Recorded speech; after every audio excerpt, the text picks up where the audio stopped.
Welcome to AITV News. Is the United States at war with Iran?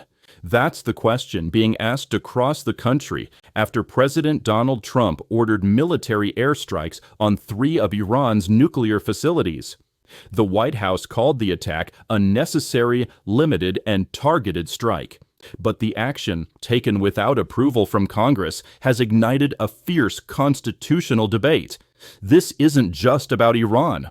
It's about who has the power to take the nation into a conflict, the president or Congress. This brings us to a core conflict written into the United States Constitution.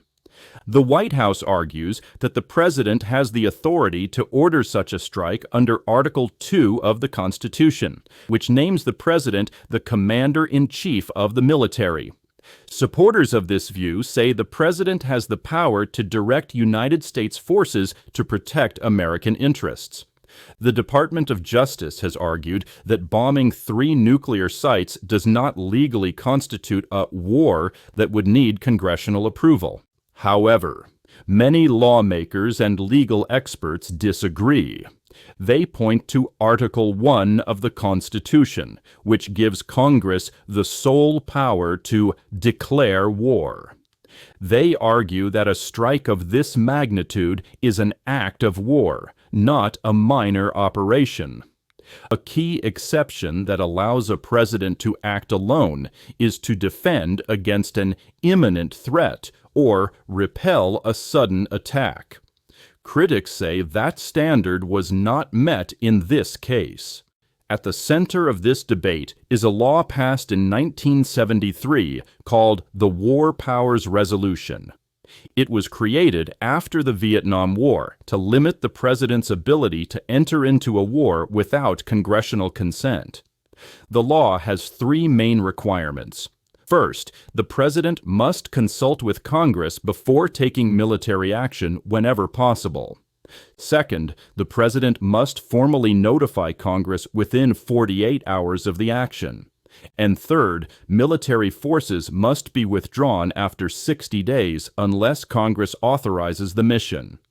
Critics of the recent strikes say President Trump violated the resolution by failing to consult with lawmakers beforehand, which they argue was clearly possible.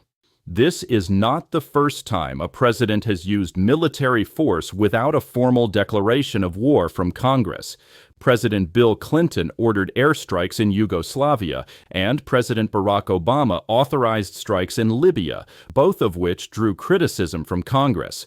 But experts note that while presidents have often pushed the boundaries of their authority, a direct, preemptive strike on a nation like Iran is seen as going much further than what past presidents have done. So what can Congress do now?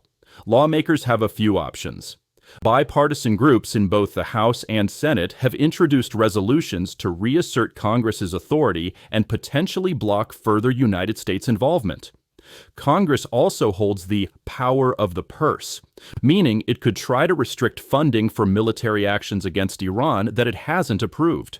However, these efforts face a difficult path. The Speaker of the House has supported the president's actions, and any resolution passed by Congress would likely face a presidential veto, which is very difficult to override. Don't expect the courts to step in. Historically, the judicial branch has treated disputes over war powers as a political question to be solved by the president and Congress. The key things to watch now are the formal report the White House must send to Congress and a potential vote on a war powers resolution in the Senate. But the biggest question remains, how will Iran respond? And will this single action escalate into a wider conflict?